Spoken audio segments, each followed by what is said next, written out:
Let's do it. Part 3, the grand finale. Quick recap. Part 1, we introduced the idea of Mashiach ben Yosef. We saw that the earliest reference to it is in the Torah itself. Ephraim in the Torah when he got a blessing from Yaakov, right? Jacob's blessing to Ephraim in the Torah at the end of Genesis, at the end of Bereshit. And that was the earliest reference to Mashiach ben Yosef. And then we went through the Tanakh. We saw Jeremiah 31.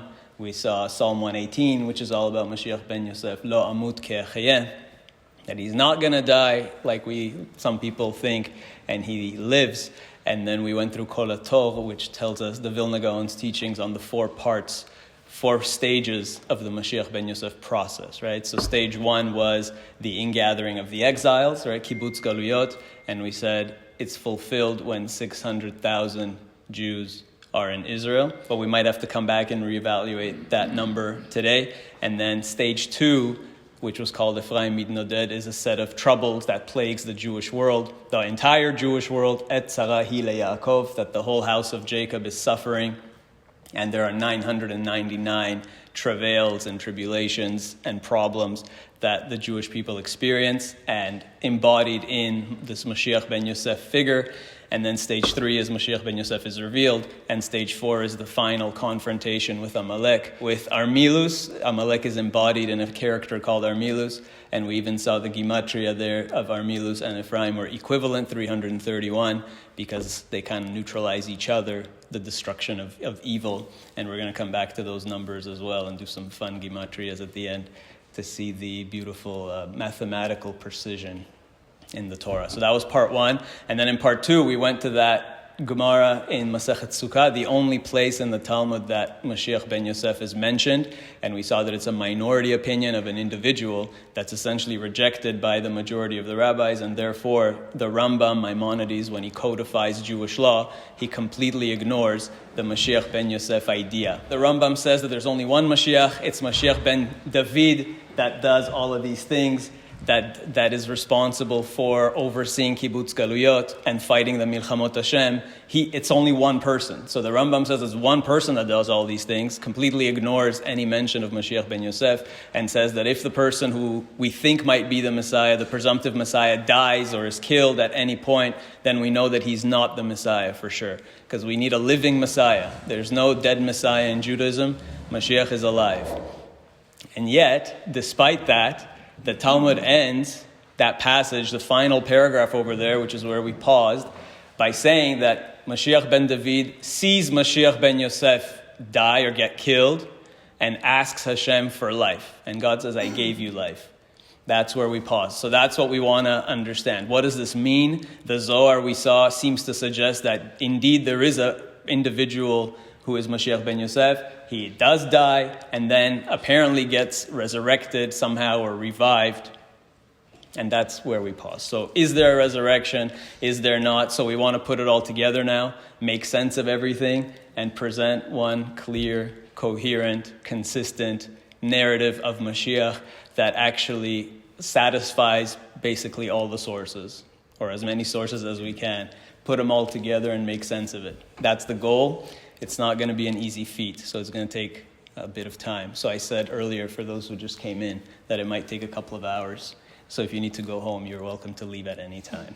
I don't mind talking to myself, but I'm just going to finish this, and I don't want to do a part 4. So we're going to take as long as we need to get this done. And really, I said grand finale, really this is the culmination of not just this 3-part series. It's not just part 3 to part 1 and 2, but really it's a culmination of everything that we said about Mashiach in the past 3 years. It's like all the classes that we had, are we in the end of days, and who is Mashiach, and about the Star of Jacob, possibly in September we talked about, and all these things that we did tying into October 7, all the things that we talked about Mashiach over the last 3 years.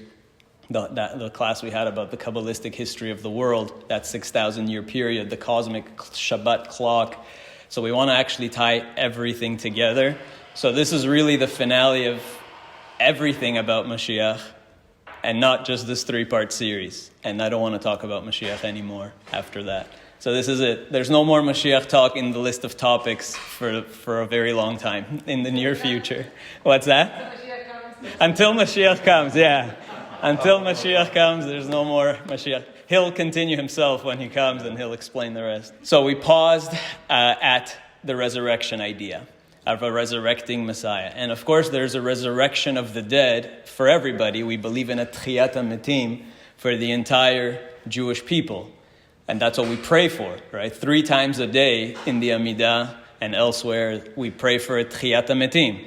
And of course, it's interesting that we never pray, if you notice in our prayers, it doesn't say anything about heaven or hell. We don't talk about heaven or hell. It's always, the afterlife is pretty much always Tchiyat HaMetim, as a resurrection of the dead. And the Torah itself never speaks of any afterlife at all. The Torah of Moses, the Chumash, makes no mention of an afterlife at all. Maybe some passing references and allusions, but there's no description of any kind of afterlife, not heaven, not hell. That's why the Sadducees, if you remember 2,000 years ago, didn't believe in a heaven or hell, because it's not clear in the Torah. They went pshat, they went according to the plain text of the Torah. And since the Torah doesn't say anything about heaven and hell, the Sadducees didn't believe in it. They had a Sheol. The Torah mentions a Sheol, which is just the repository of the dead, and where people are not even conscious, right? And like it says in Tehillim, Lo ha-metim hallelujah. The dead do not praise you, God. Right? That's it. Once you're in Sheol, you're done. That's what the Sadducees, the Tzdukim, believed, that there's no heaven or hell. The Pharisee tradition, the oral tradition, the Pharisees, the Essenes, and everybody else, and even, of course, the Christians, did believe in, based on the oral tradition, that there is an afterlife of some sort. Right? So that's actually an oral Torah. So the Chumash itself, the Torah of Moses, never mentions an afterlife. And the simple reason we say is because God doesn't want us to dwell on the afterlife. It's all about this world. God says, I put you here, focus on this world right now. You have to do mitzvot, you have to perfect yourself. Your focus is here. And all the rewards and punishments that the Torah mentions is actually here. It's all described in very physical terms in this world, like we see in Bechukotai, in Kitavo, and everywhere. If you do what I tell you to do, I'll bless you in this world. If you don't do what I tell you, I'll curse you in this world. There's no mention of heaven and hell. So there's no explicit mention. And the rest of the Nach as well, the prophets, they don't really describe in any great depth any kind of heaven or hell afterlife. Again, there are passing references, brief allusions, words here and there. There's no description of a heaven or hell like in later sources that might speak of much, much later sources. The only thing the Tanakh does describe in terms of any kind of afterlife or life after death is a resurrection. The only thing we are certain of is Tchiyat HaMetim.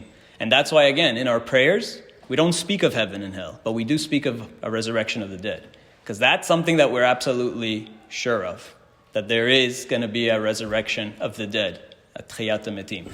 And how do we know? It's mentioned in a few places throughout the prophets. It's mentioned in multiple places throughout the prophets, but one place in particular. The most detailed description of a resurrection of the dead is where in Tanakh? Good, we just read it last week, right? On Pesach, the Haftarah of Shabbat of Pesach, right? Chol HaMoed Pesach Shabbat, was Ezekiel's vision of the dry bones, right? Chapter 37 of Yecheskel, where God takes Ezekiel out to a valley and the dry bones resurrect. And this is chapter 37, right before what happens in chapter 38, 39? Gog Magog, right? So it's really the setup for right after God reveals in chapter 38, 39 of Ezekiel, Gog Magog. This is what will happen in the end of days. And it describes the final apocalyptic war. And then chapter 40 tells you about the final third temple. So that whole sequence in the end of Yecheskel is all about the end of days.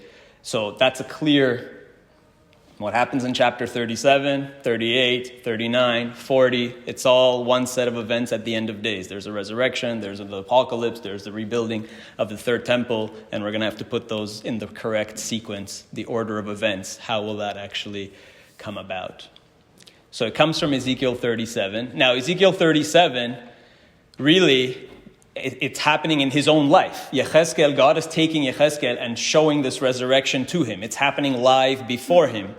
But again, it's a double-level prophecy, like we said before. Double-level prophecy means it's a contemporary event, it's happening to Yechezkel, and also it is a prophecy for the end of days. So that's Ezekiel's vision of the dry bones. That's the most detailed description of the resurrection of the dead in the Torah. And it says, Yechezkel says, Aita alai yad Hashem ve'yotzieni beruach Hashem, that God took him with the spirit and a wind, lifted him up, ve'yanicheni betoch habik'a, and he took him to a valley, ve'im mele'a atzamot, that was full of bones, ve'hevirani alem saviv saviv, and God took him on a tour of the valley, and he saw all these bones, rabot me'od, many, many bones, al pnei habika, and they are yeveshot me'od, very dry. Vayomer alai ben adam, son of man, human. And he asks him, atichayena ha'atzamot ha'ele, will these bones live? God asks Ezekiel, will these bones come back to life? And what did Ezekiel say? Right. Va'omar Adonai Elohim ata yadata, right? I don't know. You know. How would I know if these bones can live again? And then God tells him that go and speak to the bones and they will come back to life. And he does that. And then Vehine Ra'ash, the bones then came up and reconstituted themselves and reattached themselves. Ve'raiti vehine alem gidim ubasar, the muscles, the nerves, the sinews all come together. Veikra alem or, and then the skin covers them up. But ruach en ba'em, there was still no spirit to them. It was just the body came up, but they were still not animate. And God said, Vayomer alai hinaveh ruach, and then he says, okay, prophesy to the spirit and tell the spirit to return. So he does that, right? Ve'inabeti ka'asher tzivani, I prophesied as God commanded me, v'tavo bahem ruach ve'ichyu ve'ya'amdu al raglehem. And they all stood up. They came to life. They became animate. They stood up on their legs. Chayil gadol me'od me'od. Okay, a great multitude of people. That's how the beginning of the chapter. And we'll come back to the end of the chapter later. So there's like a clear description of a resurrection. Now, the rabbis are going to debate this point. And they're going to ask, was this a vision? They call it the vision of the dry bone. So was this like a virtual reality thing that God showed him? Or did this actually happen? Like, did literally bones come out of the ground and get covered up in muscles and bones and sinews and whatever? Or was it just a vision? He just saw it and it was like a figment of its imagination. That's what the rabbis debate. And it's in Sanhedrin, page 92b. So they're debating. Some of the rabbis are saying, no, it's just a vision. And you could read it that way. If you read Ezekiel 37, depending on how you read the verses later on, it's almost like maybe this is symbolic. That God is saying this is just symbolic of Israel, of the Jewish people's return to the Holy Land. That the Jewish people are like, so to speak, resurrected and will come back to their land and rebuild their kingdom. But then this is what it says. Amad Rabbi Yehuda ben Beteira. Yehuda ben Beteira got up on his feet. We talked about the Bnei Beteira when we talked about Pesach, if you remember. They controlled the Sanhedrin before Hillel. The main school of Jewish learning before the school of Hillel was the school of the Bnei Beteira. So Yehuda ben Beteira rises up, al raglav, and he says, what did he say? Ani mi bnei bneihem. What are you guys talking about? I am one of their descendants, of those resurrected people. Yehuda ben Beteira says, I came from them. This wasn't just a vision. This was real. Those people came back to life, and I am their descendant. I'm one of their descendants. Not only that, v'halalu tefillin she'aniach li avi, that this is the tefillin. Here's my tefillin. I have it passed down from them.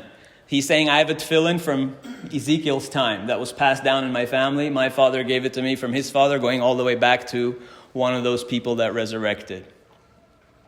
So Rabbi Yehuda here is saying, no, it's not a vision, this was real, and I'm one of their descendants. So then the Gemara asks, okay, it's a real event. Uman ninhu metim she'chiyah Yechezkel. So who are those people? Who were those people? If these were real people, this was a real event, who were they? Who were these people that Yechezkel resurrected? Anybody know? Right. And Amarav elu bnei Ephraim. These were the sons of Ephraim, from the children of the tribe of Ephraim. Shemanu leketz v'ta'u. They calculated the end of their time in Egypt. They were slaves in Egypt. And they made a mistake. They calculated when the end of the time their slavery in Egypt would be. We know that God told Abraham that your sons will be slaves in a foreign land for 400 years. But when you read the Torah, when the Jewish people came out, it says, Moshav Bnei Israel, that the inhabitants of the children of Israel in Egypt was 30 shana ve'arba shana, right? That it was 430 years. So the Torah seems to say they were there for 430 years, but God prophesied 400 years.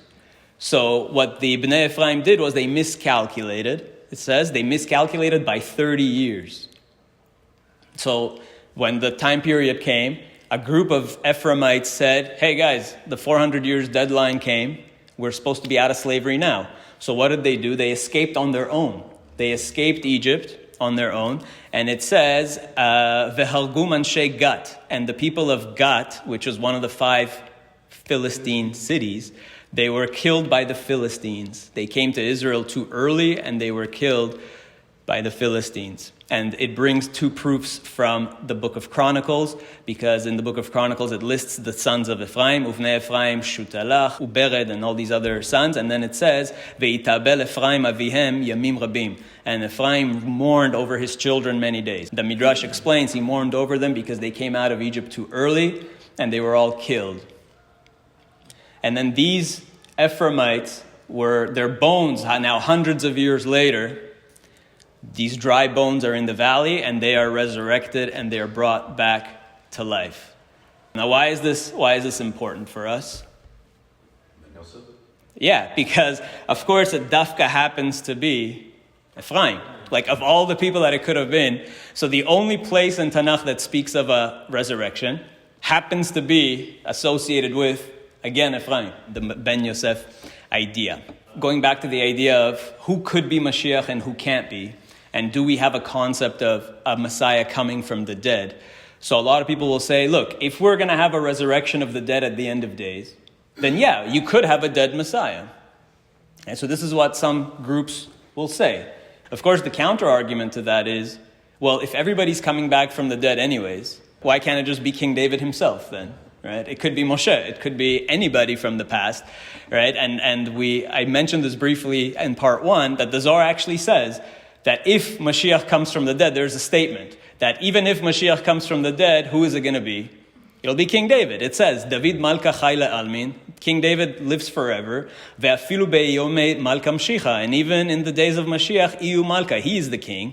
And he said, and it quotes a Yerushalmi, as it says, Da'atnan Malka Mshicha, imin chayahu David Shmei. If Mashiach is from the living, his name is David. Ve'imin metyahu David Shmei. If he's from the dead, he's also David. So even if Mashiach comes from the dead, it's going to be King David regardless. So you'll notice. You say that again? That if he comes from the living, it's David. If he comes from the dead, it's David. Yep. Yeah. The Zohar says no matter what, Mashiach is David. But then they'll just say, okay, it could have been the Rebbe when he was alive, could have been the Rebbe when he was dead. So what's the... No, what I'm trying to say is, some people will make the argument that just because the Rebbe died, that doesn't mean he can't be Mashiach. Because if there's a resurrection of the dead, then all the righteous dead come. So he could still be Mashiach, because the Rebbe will return. And when he returns, he'll be Mashiach. When he returns among all the righteous dead, he'll be Mashiach. But the problem is that you can't rely on that argument, because the Zohar already says, and the Yerushalmi says this, that if Mashiach comes from among the dead, he's David. Not the Rebbe or not anybody else. It'll be David himself. Since you're already bringing back all the righteous dead anyways, then just bring back King David himself, right? It's that simple. So that doesn't really work, right? The idea is you could say that whoever it is like a reincarnation of King David. That's really what this means, that the spirit of David will come back, will be in Mashiach. Whoever it is, he is David, ultimately. He has the soul of David. The issue is also, when are these things supposed to happen? What is the sequence of events of Kibbutz Galuyot, building the temple, resurrection of the dead? When are all these things supposed to happen? What's the order? What do you think? What should happen first? Ingathering of the exiles, building the temple, resurrection of the dead. What's the order? Sounds right. You told us. I did? I don't know. So let's see. So Midrash Ne'elam, the Zohar says, and it's based on a verse in Psalms, in Tehillim, and we say this verse all the time. It's in our prayers too. Psalm 147. Bonei Yerushalayim, that God will, Bonei Yerushalayim Hashem, God will build Jerusalem. Nidchei Israel ikanes, Then he will bring back all the exiles of Israel. Arofel shvorei lev, and how does that verse end? Good. So what does that mean? The Zohar explains that first will happen Bonei Yerushalayim, Jerusalem will be rebuilt, and probably also the temple with it. Then the ingathering of the exiles will be complete. Nidchei Israel ikanes. And finally, Arofel shvorei lev, God will heal all the brokenhearted. Umechabesh le'atzvotam, He will finally bring back all the people who have suffered and died and whatever. Then God will revive everybody. And the Zohar says that last part, Zuhi tchiyat hametim, shehi refuah leshvorei lev al metehem. This is the revival of all the hearts of all the people. So, Bonei Yerushalayim tchila, the Zohar says, first Jerusalem has to be rebuilt. And other than the temple, thank God today Jerusalem is rebuilt. It's a major Jewish metropolis now. We just need the temple. But Bonei Yerushalayim Tchila is first. Ve'acharav nidchei Israel ikanes. Then the ingathering of the exiles will be complete. And finally, Acharon al hakol is the Tchiyat Hametim. And when will Tchiyat Hametim happen? 40 shana, 40 years after the Kibbutz Galuyot. Okay, so 40 years between Kibbutz Galuyot and Tchiyat HaMetim. And how do we know? It's based on, and then the whole Midrash HaNe'elam here is basing the events of the end of days on the life of Yitzchak. Just like it says, V'Yitzchak ben 40 shana. Yitzchak was 40 years old when he got married, and we're going to come back to that as well. Midrash HaNe'elam tells us the whole sequence of the end of days based on the life of Yitzchak. And we briefly spoke about this before because Yitzchak is literally, his name is Yitzchak. First of all, his name is in the future tense. It literally means he will laugh.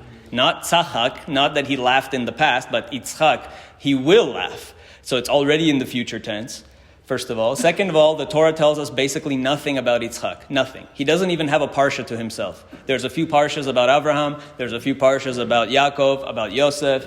Everybody gets a whole bunch. Moshe gets a lot. Aaron, everybody, but Yitzchak doesn't even get one parsha to himself. It's like he's squeezed between Abraham and Yaakov.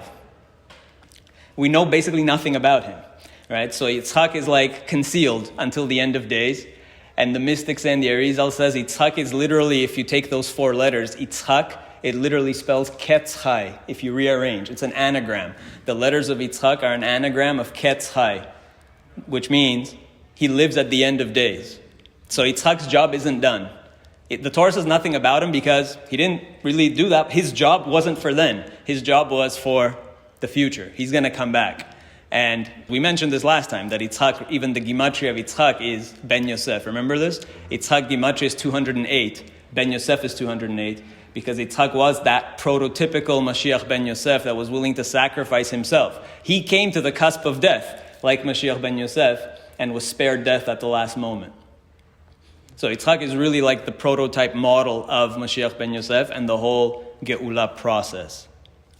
So based on that, the Zohar has a whole sequence of events of how the redemption will come about. And the final step, at the very end of everything, is the resurrection 40 years after the ingathering of the exiles. The point is, this is the sequence of events. So we have the rebuilding of Jerusalem, the ingathering of the exiles, the resurrection of the dead. But who's supposed to facilitate the rebuilding of the temple, Jerusalem, and the ingathering of the exiles? Mashiach, which means, and this is before the resurrection of the dead, which means you can't argue that Mashiach can come from among the dead after the resurrection. It's not possible. Mashiach already has to be here before the resurrection of the dead. So that argument that, well, everybody resurrects, so this so-and-so who comes from the dead could be Mashiach, not possible, because Mashiach has to come first. So Mashiach has to come from the living. That's the idea, because he comes before the resurrection of the dead. Now, that brings us back to this whole resurrection idea. And Ephraim, and what do we do with this resurrecting Messiah? So what do we make of that passage at the end of the Talmud, in the Zohar, of Mashiach ben Yosef dying, and then there is this idea of being asked, he asks for life King David asks for life. And interestingly enough, by the way, again, if you like gematrias, the mathematical precision is everywhere. So the pasuk there, if you remember, God tells David, Sha'al mimeni, ask of me anything and I will give it to you. And then David says, what? In the verse, in the pasuk in Tehillim is, Chaim sha'al mimcha. So the word that's used twice is sha'al, sha'al. God says sha'al mimeni, and King David says chaim sha'al mimcha. And the gematria of sha'al is also 331. So it's like this number is in every place that's talking about Mashiach ben Yosef, resurrection, all that. It's always these same numbers. It's always that 331 number, another allusion. Okay, let's solve this issue. How do we make sense of this? Does Mashiach die or he doesn't die? Is there a resurrection or there isn't a resurrection? What do we do? Mashiach ben Yosef, Mashiach ben David. How do we make sense of this? The key, I believe, is found in a beautiful midrash in Yalkut Shimoni. I've said before, I love this midrash because Yalkut Shimoni literally means, Yalkut means a collection putting together a bunch of things. Yalkut Shimoni was probably first published in the 11th century, and it was brought together by a mysterious person, presumably named Rabbi Shimon. That's why it's called Yalkut Shimoni. Based on earlier, he basically gathered together a whole bunch of earlier midrash material, including from the Talmud. And he actually quotes verbatim this passage in the Talmud about Mashiach ben David and Mashiach ben Yosef. And he quotes from other places, again, word for word, from earlier midrashim, from Psikta Rabati and from Midrash Rabbah. But what's beautiful about Yalkut Shimoni is that it actually, if you read it right, it presents a very coherent understanding of all these things. It's not contradictory. It's actually, it synthesizes everything really nicely. And it's actually really, really mystical. It's really not so much a midrash as it is a work of Kabbalah. So it's a really beautiful midrash, and I believe the answer is here. And it's in the same place that talks, we have actually quoted from this chapter before. It's on Ishayahu, chapter 60, and it's passage 499 in Yalkut Shimoni. We quoted this before, you've heard this. The part that we've quoted before a couple of times was, it says, Shana shemelech HaMashiach nigla bo, kol malchei umot ha'olam mitgarim ze bezeh. In the year that Mashiach will come, there will be wars all over the world, right? And then, this is the part that you've heard many times, that Melech Paras mitgareh b'Melech Haravi. Right? The leader of Iran and the leader of the Arabs are kind of fighting each other. They're not on the same side. And Melech Haravi, Olech Melech Haravi le'aram, and the Arabians go to the west, litol eitzah. The Arabs are seeking help from the west to counter Iran. That's what the Midrash is saying. So we've heard this before, yeah? We've all heard this one. And then that leads to... You hear it? Yeah. You heard it on CNN. So the king of Arabia, as we know, is with the support of the West trying to counter the genocidal regime in Iran that's trying to build nuclear weapons. Vechozer melech Paras, and then the Iranian king... Machriv et kol haolam, and then the Iranians start something that's going to basically destroy the whole world, or that's going to cause some kind of global catastrophe. V'chol umot haolam mitra'ashim umitbahalim v'noflim al pneihem, and all the nations of the world are now shocked and saddened and trembling and so on, and falling on their faces. V'ye'echoz otam tzirim ketzirei yoleda, and remember that term again, the birth pangs of the Messiah. Now he's saying it's going to affect the whole world already. This is going to become a global event now. There's going to be birth pangs upon the entire world, and Israel in particular. Ve'Israel mitra'ashim u'mithablim ve'omer le'echa navo v'nelech le'echa navo v'nelech. And Israel also is confounded and doesn't know what to do. Where we're going to go, where do we go from here? That's what they're all crying. And finally, God says, "Ve'omer lehem banai al tirau." God says, "My children, my sons, why? Don't be scared. Don't worry. Everything is fine." Everything that I did for you, God says. Don't worry. Don't be scared. This is the redemption time. The Geulah has come. That passage we read before. We know that. We're all familiar with that. But what we didn't read before is the beginning of the passage. This is how it starts. Oh, my computer's being all glitchy. Okay. This is how it starts. Ma'u be'orcha nira'eh. There's a verse, there's a pasuk that we say, in your light we see light. It's King David said in Psalm 36. Psalm 36 says that God, we see light in your light. Be'orcha nira'eh or. What is this light? Ze oro shel Mashiach. This is the light of Mashiach. Shene'emar, vayar Elohim et ha'or ki tov. Because on day one of creation, remember there was that hidden light. We spoke about this in the Chanukah class, the light of creation. So on day one, God created light, and then on day 4, God created luminaries, me'orot. So what is the difference between the light of day 1 and the light of day 4? The light of day 1 was something special. It was a special divine light, the light of creation. The light that was all good. Vayar Elohim et ha'or ki tov. And we learn, melamed shetzafa kadosh baruch hu bedoro shel Mashiach. So God looked ahead to the future, to the generation of Mashiach, uvema'asav kodem shenivra ha'olam. Before God even created the world, we already know the end was already set before the beginning. God looked ahead and saw the generation of Mashiach. And God hid that divine light of creation. On the first day, that special light, God hid it under his throne for the generation of Mashiach. Beautiful. So we already said before how, also when we read there on the first day, Ruach Elohim merachefet al pnei hamayim, right? That the Spirit of God is hovering over the waters. We quoted the Midrash that says that Ruach Elohim was the soul of Mashiach, right? That was the Spirit of God. Already created the soul of Mashiach on day 1. Created the light of Mashiach and his generation on day 1 and hid it all away under his throne. This is where it gets really juicy. Amar Satan lifnei HaKadosh Baruch Hu. Satan comes up to God and tells him, Ribono shel olam, master of the universe, or shenignaz tachat kiseh hakavod shelcha lemi. Who did you hide that light for? The light that you hid under your throne. Satan asks God, the light that you hid under your throne, who's that for? Amar lo, lemי שהוא עתיד להחזירך ולהחלימך בבושת פנים.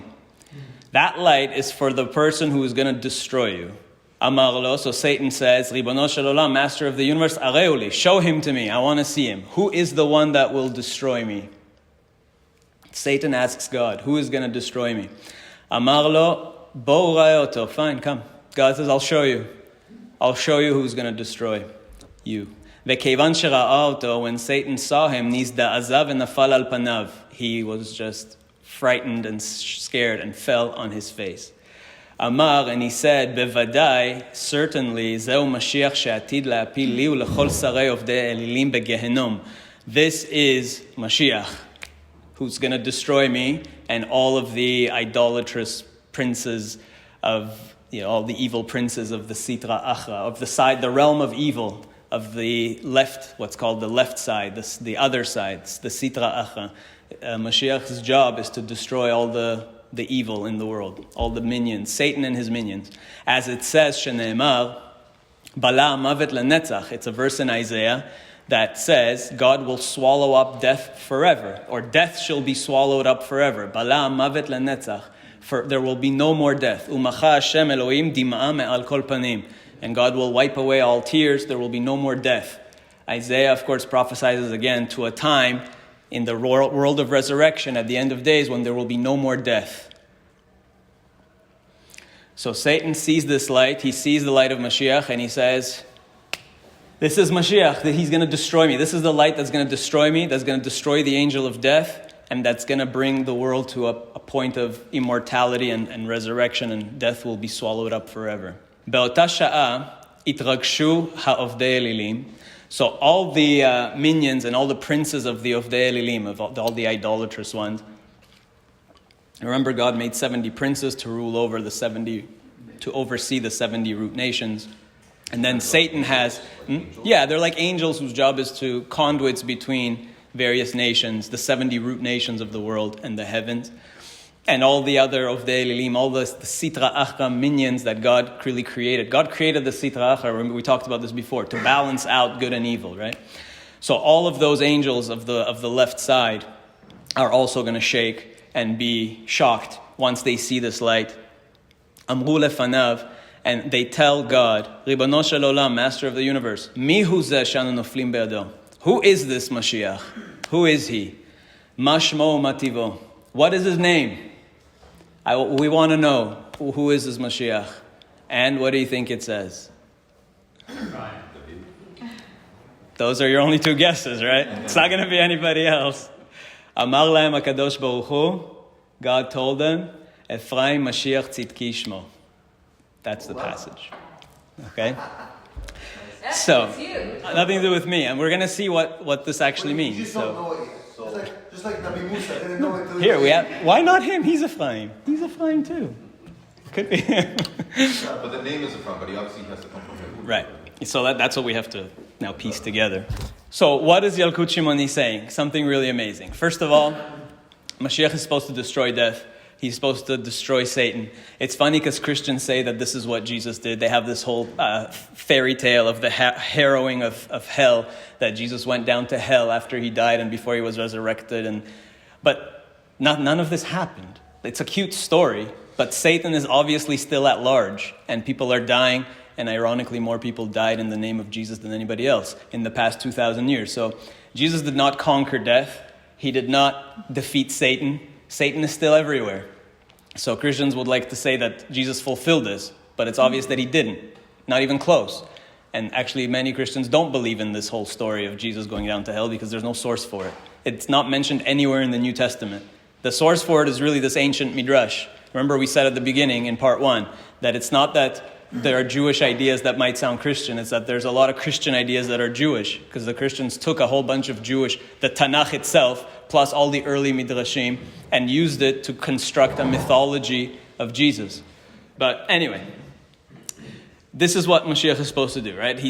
That's how we know that Mashiach has come, when really Satan is destroyed, when we're at the resurrection and we see that there's no more evil and there's no more Satan and there's no more Sitra Achra. Good. Then Mashiach has come.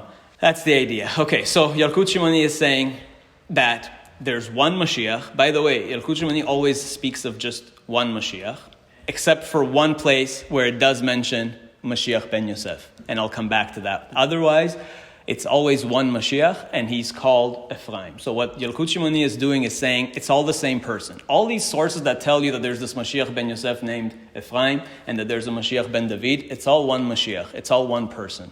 And we're later going to see how Ephraim and David are actually one, even in a gematria.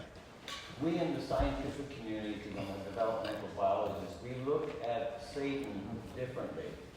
And we in the scientific community regard Satan as being impulses and reflexes emanating from certain parts of the brain that we call the orbitofrontal cortex.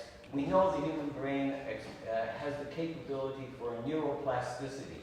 Right. And that means it's susceptible to change depending on experiences from the external environment. So this implies that with the coming of the Mashiach, it is possible, it is probable that the entire functioning of the human brain with its evil inclinations will transform into a different form with different neural transmissions and different patterns of brain function. See, I told you he's Mashiach. Yeah.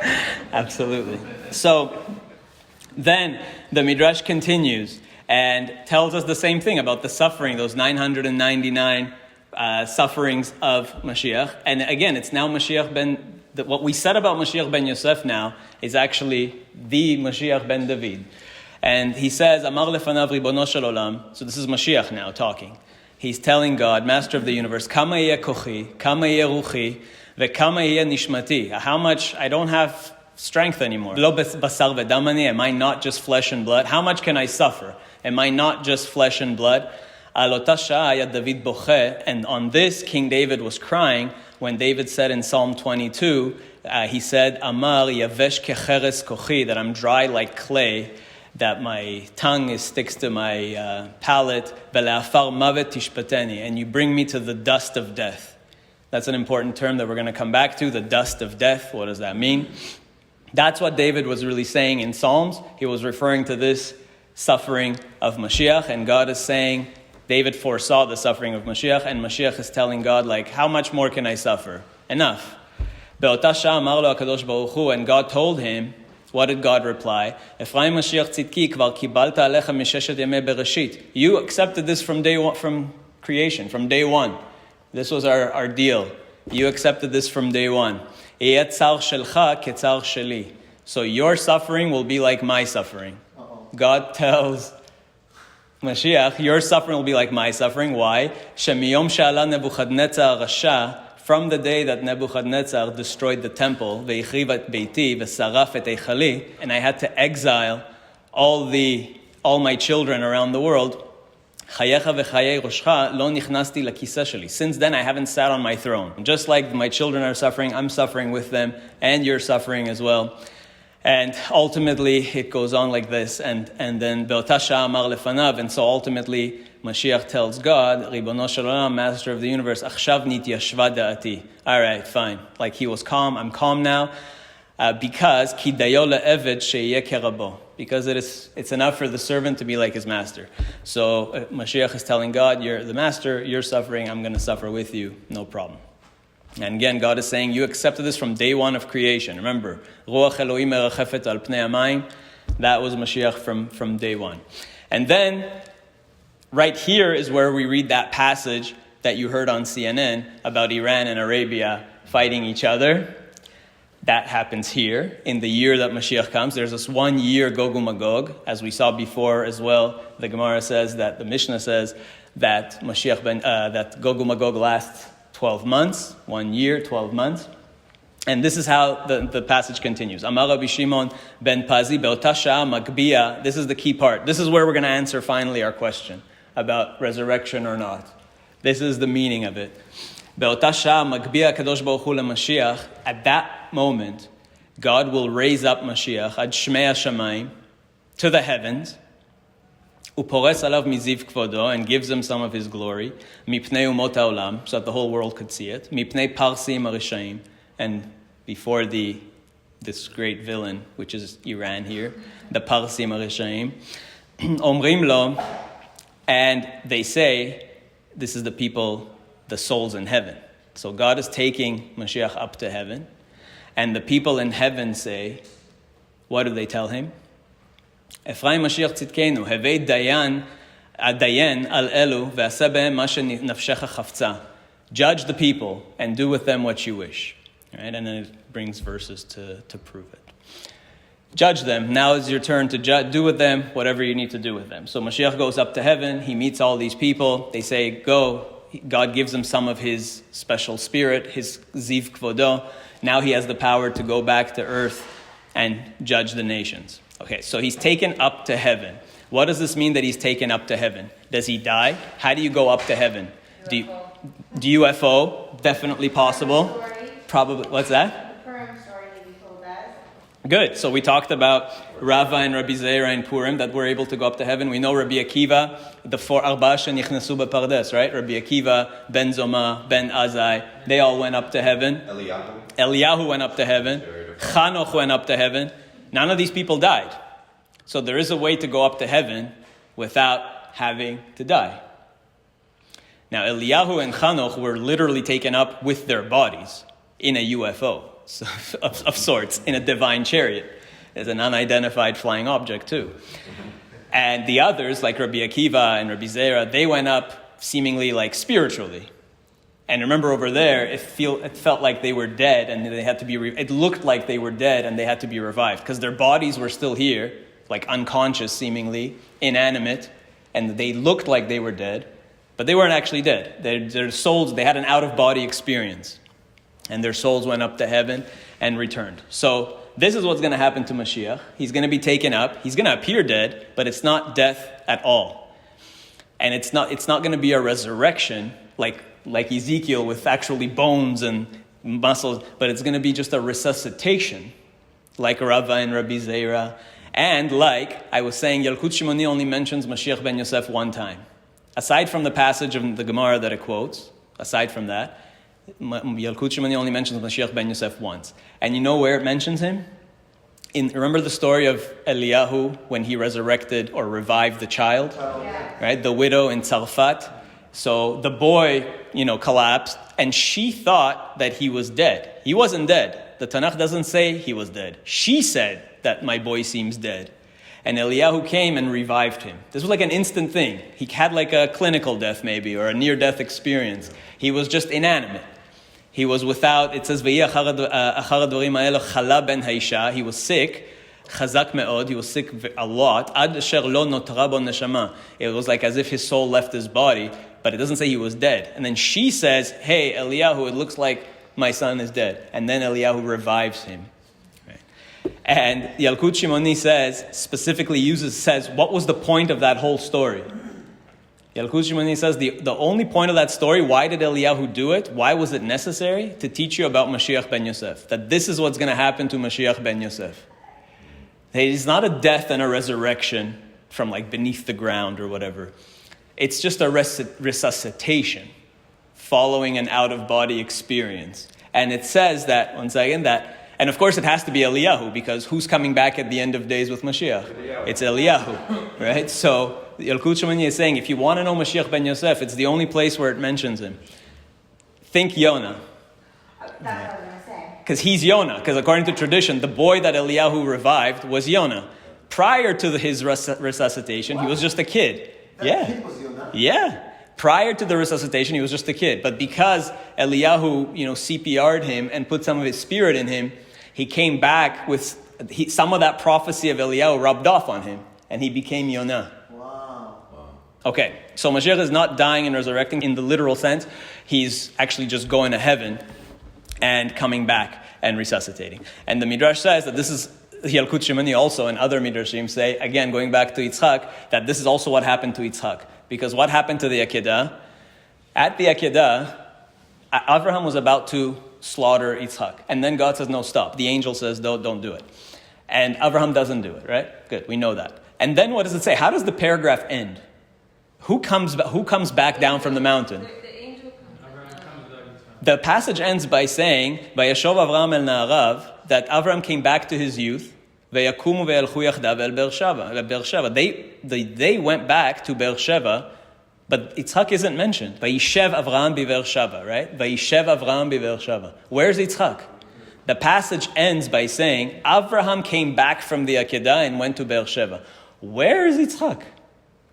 Well, it says in Na'arav. Can you assume that Yitzchak was there? But it only says Yashov Avraham el Na'arav, the Na'arav that he left behind. Avraham came back to the youth that he left behind. What about Yitzchak? Where is Yitzchak? Wow. It's like Yitzchak didn't come back. The next time we see Yitzchak is when?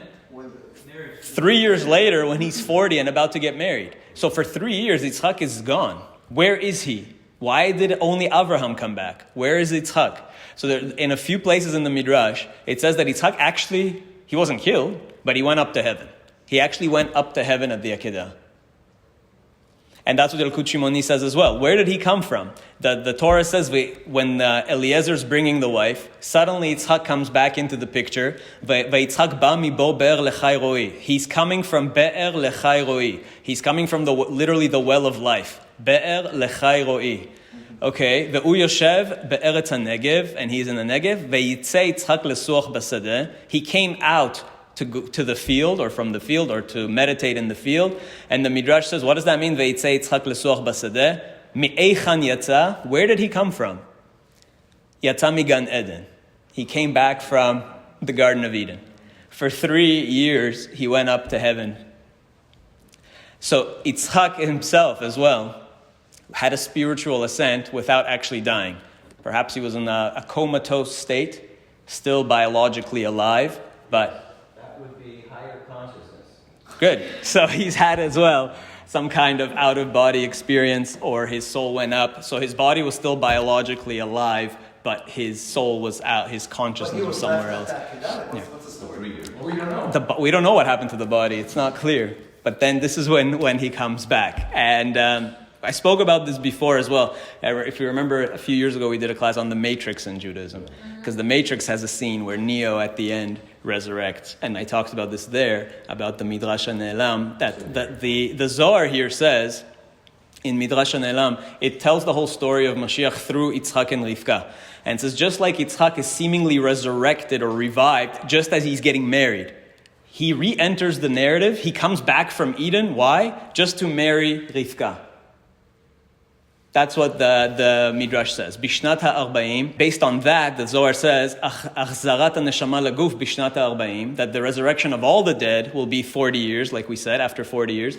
Because Hadahu dichtiv Yitzhak ben 40 shana, just like Yitzhak was 40 years old, bekachto et Rivka, when he got married to Rivka, and she revived him. She's the one that brought him lehenot miziva shchina, that connected him to the divine presence. And how did she do it? Hadahu dichtiv, it says, a verse in Shira Shirim, Yeshakeni minishikot pihu, through a kiss. She gave him the kiss of life and revived him with a kiss. See, ladies, your kiss has power. Yeah, that's why. It's not that Prince Charming kissed the princess and she wakes up. It's the other way. And it actually says that Shira Shirim is about this too. Ki tovim dodecha miyain, that ultimately it comes from your love is greater than wine. Your love is more intoxicating than wine. That through that love, through the kiss, she resurrects him. And we're going to see that kiss again in a moment with Mashiach too. So, and I spoke about this before because there's that scene in The Matrix, which is really nice, where Neo is like seemingly dead. He seems dead in the Matrix, in the not real world. In the real world, he's still technically not dead yet. But she's able to revive him through a kiss. It's a scene that parallels the Midrash actually really neatly. That he's revived with a kiss and comes back stronger than ever before. He is now a new person. He is now transformed. And that's precisely what we're going to see coming up. So Yitzhak is this model for the entire Geula, and Yitzhak is Ketz Chai. So now the Zohar is going to tell us about this ascent to heaven in detail. Very detailed. One of the longest passages in the Zohar. The Zohar is going to tell us in depth on Parashat Shmot exactly what's going to happen. So Yalkut Shimoni says Mashiach is going to go up to heaven, and then he's going to come back and complete the wars, whatever. So the Zohar says what's going to happen. The Zohar says, Levatar Treisar Yarchin. After 12 months, remember, Gog Magog is 12 months. So we're all consistent here. There's a 12-month period. After 12 months, Isalkun Leila Mashiach. Mashiach will go up to the sky, Be'amuda, in a pillar of fire actually. And we're going to come back to that as well, why the fire. He'll go up to heaven, like Eliyahu went up in a flaming chariot. And then he will be crowned. At that point, he will be crowned as king. So before, he's Mashiach ben Yosef. Now he's transforming into Mashiach ben David, who is the king, who is the anointed king. And then v'kad nachit, and when he's going to come back, he will also come back. Just like at the beginning, he went up in a pillar of fire, he'll come back in a pillar of fire. Le'nehon dechol alma, for the whole world to see. And this is where the nations, he will finish the war at that point. This is when he will complete the wars against all the nations. So that's the intro. And the Zohar says exactly what is going to happen at the end of 12 months when he goes up to heaven. What is actually going to happen? So Lesof Treisar Yarche, the details of this episode, Yakum Shevet MeYisrael, Dam Malkam Shicha, the King Messiah will go up there, up to Ginta de Eden, up to the Garden of Eden. And what's going to happen? Like we saw in Yalkut Shimoni, V'chol inun tzadikaya ye'atrun le taman ve'chgarun le manei zayana. They're going to give him the weapons. They're going to mezayen. They're going to arm him. Thank you. They're going to arm him. They're going to crown him, and they're going to arm him. Who is going to put on his armor and give him his weapons? Avraham miyamine, Avraham on his right side. You know how like the medieval knights had like the squires that were arming them? All this heavy, whatever it was. Yitzhak mismole. Yitzhak is going to be on his left. Yaakov kame. Yaakov in front of him. And Moshe raya mehemna. And the faithful shepherd Moses, I guess from behind him. But the four of them are going to arm him. And then when he's going to be ready, Kevan de Itkan Mashiach al yada de tzedikai beginta de Eden, among all the righteous in the Garden of Eden, he's going to go to this place called the Ikare Kanzipo, to the bird's nest. He's going to go to the bird's nest. There's a lot of bird imagery, so keep that in mind. Fire and birds. So he's going to go to a place called the bird's nest. And then 40 days later, Lesof 40 yomin, Kal achad itar v'itkare migo kursai ilah ha'u kan tzipor b'malkam shicha de'itganis bei. He's going to be hiding in this place called the bird's nest, or doing something, preparing, doing whatever he needs to do in the bird's nest for these 40 days. And then it seems to say after another 30 days, levatar tlatin yomin, so perhaps another 30 days, ba'u kan tzipor, he's going to be in that bird's nest. He will then be me'utar, he will be crowned with all of his things. and bechol inun tikunin me'ela umitata veyachmun, and then he's going to come back down to earth. Veyachmun kol alma, and the whole world is going to see him, and he will be around for 7 days, and the whole world's going to be shocked at this scene. Like, what is this? It's going to be really shocking. Nobody's going to know what's going on. Veloin de'un klal bar inun chakimin. The only people that are not going to know what's going on are the chakimin, which is you guys, all the smart people. Deyadin berazin ilain, who know these secrets. Zakachul ke'on. Praiseworthy are the wise who already know these secrets. Now you know them, so you're not going to be shocked. When it happens, you're going to be like, yeah, whatever. I knew this was going to happen. So that's the thing he was saying in the class, a few months ago. So everybody will be shocked except for those who already know these secrets. So now you know them. Now it's interesting if we pause here for a second in terms of timing. Notice how it says there's going to be these 70 days in this bird's nest in heaven. He's going up, he's getting adorned and armed, and he's going to spend 70 days in heaven. He's going to come back. And it's interesting that it's talking about 70. In the same place in Shemot, it also talks about that Star of Jacob that we talked about, the Star of Jacob prophecy. And if you remember what we said over there, the Star of Jacob is also supposed to appear in the sky for 70 days. So it's pretty consistent. And it says that this is going to happen after 12 months. So we kind of made a suggestion back in December that there's this comet coming this September 27th, God willing, on the 25th of Elul. And the Zohar says the Star of Jacob will come on the 25th of Elul. And there is one actually coming on the 25th of Elul, which is supposed to be visible to the naked eye. And we made a suggestion then, back in December, that maybe that's the Star of Jacob. And the Zohar says it'll shine for 70 days. And that's really interesting because the Zohar and the Mishnah and everybody is also saying that Gog uMagog is 12 months. So if you want to suggest that October 7 was the start of Gog uMagog, I'm not saying it is, but if you want to go with that, and we're saying that it's a 12-month conflict, it keeps saying Treisar Yarchin, 12 months, and this year was a Shana Me'uberet, we had 13 months. So October 7 was the 22nd of Tishrei, which means 12 months from that will be what? September. Right, it'll be exactly in September, right? So it'll be right before the 25th of Elul. We're going to be right there, right? It's going to be the 22nd of Elul. So 12 months later is going to be the 22nd of Elul, which is right 3 days before the 25th, which is the star of... So it seems to be coming together because we're saying there's going to be a star, 12 months of war, a star, the 70-day period of the star. Maybe the star is precisely has to do with Mashiach's going to heaven for 70 days. I'm going to get to that as well. We're expecting a global thing. So how do we reconcile this? It does start in Israel, but it's a global thing. So we're going to come back to that. But it's interesting because we also mentioned how 2025 we mentioned in that same class. So if you count 70 days from the end of September, it takes you to December. And we talked about the year 2025, about Parashat Miketz having 2025 words, Dafka, and talking about Miketz, the end of days. And we talked about the connection to the Chinese zodiac and the year of the snake that's coming up next year, and the snake being the symbol of Mashiach. So that's one potential sequence of events. Maybe this is it. I don't know if it is. Just saying that it's an interesting potential correspondence of events. Okay, and then after all this, he's going to be able to come back to earth through, it says, Behahu Kanzipo. That bird's nest somehow connects heaven and earth. This is a very interesting thing we have to talk about. Yeah, it's called the bird's nest. Whatever, we're going to have to explore what the bird's nest is. So through that bird's nest, he comes back. Where does he come back? Kvurat Rachel, in the tomb of Rachel. Kever Rachel, in the tomb of Rachel. And what is she going to do? Rachel is going to come back as well. Rachel was always in exile. So she's coming back. He's going to comfort her. She's back, Rachel. And what is Rachel going to do? Is this like a literally Rachel will come back? Who knows? But what is Rachel going to do to Mashiach when he comes? Of course. V'takum v'tanashekle, right? That she's going to give him a kiss. So she will arise and give Mashiach a kiss. Again, it's the same theme. I think it's Ezekiel where Rachel's comforted. In Jeremiah, yeah, we said, Min ikolech mi bechi. That's right. This is it. So the Zohar is saying this is it. Rachel is weeping. Mashiach is going to come and give her tanchumin. He's going to comfort her and tell her, okay, that's it. Your suffering's over.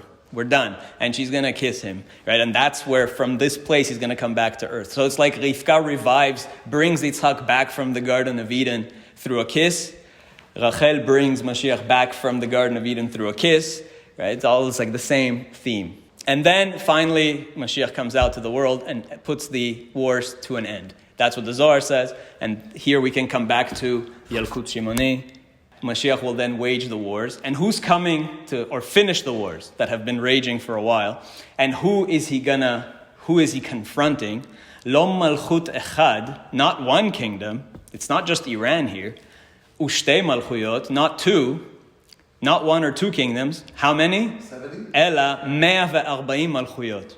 You would think it's 70. You would think it's the whole world is 70. But Yalkut Shimoni knows in the future there's going to be more than 70 kingdoms. And it's saying it's going to be 140 kingdoms. And God says, just to finish the passage, Ve'omer lo HaKadosh Baruch Hu, what does God tell him? Now that he's back on earth with his armament, with his heavenly powers, with all of this, he says, HaKadosh Baruch Hu omer lo, Ephraim Mashiach Tzidki, al tira mehem, don't be scared of them. Ki kol ele beruach sfatecha yamutu. They will all die by the breath of your lips. Sheneimar, as it says in Isaiah, which is talking about Mashiach ben David, right? Isaiah chapter 11, which we also read on Pesach, right? The 8th day of Pesach reading, Haftarah, Isaiah 11, which is about Mashiach ben David, Sheneimar uveruach sfatav yamit rasha, that he will kill the wicked with the breath of his lips. So the Yalkut Shimoni is telling you the complete transformation. Now he's transformed to Mashiach ben David, finishes the wars. That also satisfies the Rambam's opinion that it's Mashiach ben David that fights the wars. So he does everything. So this satisfies all the opinions now, and he destroys evil, and we're done. The wars are done. Excellent. Now, I looked at that 140 number, and right away, I had a thought. Last time, I already introduced it or suggested it last time, or two in part one, that how would you bring the entire world to Israel? What is like a hegioni, a logical, rational way of doing this? Like, will 140 armies invade Israel? No, that's not going to happen. But you don't need to, because as we said... Right, as we said in part one, the United Nations has its has its peacekeeping forces, and they are active all over the world. And it's not unreasonable to think, with all that's going on and all the protests and all the craziness, that the UN would decide to send a peacekeeping force. They already have peacekeepers on the Lebanon border and all that. It wouldn't be a stretch to suggest that the UN would send an actual armed force to Israel to enforce whatever it is, a ceasefire, to save the poor Palestinians, whatever it is. That's not out of the question. That could very well happen, and it could happen in the next 6 months, that the UN would gather a force and send it to Israel. And we know all the prophecies say that the nations will gather around Jerusalem in the valley of Yehoshaphat and all of that. So I said, okay, so I have to see, is this possible? So I looked up UN peacekeeping data from the United Nations website. And guess what? How many nations, according to February 2024, current UN military statistics from their own website, February 2024, how many nations have a contingent of soldiers in the UN peacekeeping forces? 140? Right now, there are since its inception, there have been 130 nations that have contributed soldiers. And right now, as of February 2024, there are 118. Iran is not one of them. Lebanon or Syria, none of those countries are any of them. Right? They're all mostly from other places, from India, from Pakistan, from a lot of other countries. So if you add up the 118 plus all the main villains in the neighborhood, right? All of their forces. Yeah, altogether you would have roughly, add up all the Arab countries with all of these countries and whatever. Or not Arab necessarily, the hostile Muslim countries, I should say. Iran is not Arab. Then you would have about 140. So maybe this is it. Maybe when Yalkut Shimoni is saying that there's going to be a force collected from 140 nations, we're pretty close here. That's pretty amazing for Yalkut Shimoni to say this 1,000 years ago. All right, so let's put this all together and let's conclude-ish. Let's put it all together. The Tanakh only ever speaks of one Mashiach, right? The term Mashiach ben Yosef or Mashiach ben David never appears in Tanakh. Mashiach is always used in the singular. It's one Mashiach. Even the Apocrypha never mentions anything like this. Neither does the Mishnah. Neither do the early Midrashim. Sifra, Mechilta, the early Midrashim don't mention it. The first time we see a mention of Mashiach ben Yosef, like we said, is in that one Talmud, which rejects the idea. So ultimately, there's always talk of one Mashiach. The Rambam says there's one Mashiach that does everything. And then here you have the Yalkut Shimoni that puts everything together and says, yes, it really is one Mashiach. Mashiach ben Yosef is just a moniker, a label for the pre-kingdom phase. Before he is anointed, essentially. He's not a king yet. Right? He's like Yosef, who wasn't really a king. He was a viceroy in Egypt, but he wasn't a king. So there's the phase where where Mashiach is like David, which is actually an anointed king on a throne. And there's the step before that where he's described as a Yosef. So that's what Mashiach ben Yosef is. It's like a label for the same person in two phases. And the Zohar that we quoted, also, now you can make sense of that Zohar. Even though the Zohar mentions Mashiach ben Yosef, Mashiach ben David, sometimes it even says Mashiach ben Ephraim, like we saw. It uses different names. But it's actually all just different names for the same person, different phases of the same person. And actually, many sources say exactly that. There's a beautiful Megaleh Amukot that does this. Megaleh Amukot says that actually the letter Aleph, he says, he has a beautiful exposition on this. And at the very end of Megaleh Amukot, on Vayit Hanan. And the Ben Ish Chai quotes it. The Ben Ish Chai actually quotes it on his commentaries on the Sukkah, on Masechet Sukkah, on that one place where Mashiach ben Yosef is mentioned in the Talmud. The Ben Ish Chai comments there, citing the Megaleh Amukot. And he says the Aleph is the symbol of Mashiach. Remember, Hakaton, the little one who becomes 1,000. That's Mashiach. So the Aleph represents Mashiach. And what is an Aleph? An Aleph is a Vav and a Yud and a Yud, right? A Vav is just... an Aleph is a Vav with a Yud and a Yud. The upper Yud is the upper worlds, the lower Yud is the lower worlds, and a Vav is literally a hook. Vav means a hook, right? So this is hooking together the heavens and the earth. That's the Aleph. It's one. And then Megaleh Amukot says this is the symbol of Mashiach, who is both the upper world and the lower worlds. The upper Yud is Mashiach ben David, the lower Yud is Mashiach ben Yosef, and the Ben Ish Chai quotes it exactly like that as well over there. It says it's one person, and the Ben Ish Chai even says, this is the meaning of Zechariah chapter 12 that we read last time, V'hibitu alai et asher dakaru, and they looked at me, et asher dakaru, that guy that they harmed, et asher, the Ben Ish Chai says is Aleph Sar, that it's one prince. Aleph Sar. Et Asher is Aleph Sar. It's one prince. It's one person who is Mashiach ben David and Mashiach ben Yosef in one. So you have all from the Tanakh, through the Apocrypha, through the Mishnah, through the early Midrash, even the Talmud itself, the Rambam, everybody through the Megaleh Amukot, through the Ben Ish Chai are actually all telling you the same thing. It's actually all one Mashiach in two phases. And I think also to go back to where we started. We started in Ezekiel chapter 37. And how does Ezekiel chapter 37, the vision of the dry bones, how does it actually end? It says this, Daber aleim, ko amar Adonai Elohim, hine ani lokeach et etz Yosef. God is saying, I'm going to take the tree of Yosef, asher beyad Ephraim, in the hands of Ephraim. V'shiftei Israel chaverav, v'natati otam alav et Yehuda, et etz Yehuda. And I will combine the etz of Yosef with the etz of Yehuda. V'asitim le'etz echad. And I will make them one tree. I will take the two trees of Yosef and the tree of Yehuda, all the different Jewish peoples, all the tribes, and I will combine them into one tree, Beyad Ephraim. Right? It's going to be one tree. ודבר עליהם כה אמר אדוני אלוהים הנה אני לוקח את בני ישראל מבין הגויים, and I'm going to take all the children of Israel from all the nations אשר הלכו שם וקיבצתי אותם מסביב והבאתי אותם אל אדמתם. I'm going to bring them all back to Israel, right? All the Jews and all over the world, wherever they might be in exile, I'll bring them all back. ועשיתי אותם לגוי אחד בארץ, and I will make them one totally united, unified people בהרי ישראל, upon the mountains of Israel. ומלך אחד יהיה לכולם. There will be one king. I'm going to combine Yosef and Yehuda, so there's one divine lineage, one divine line of kings, and there will be one nation from now on.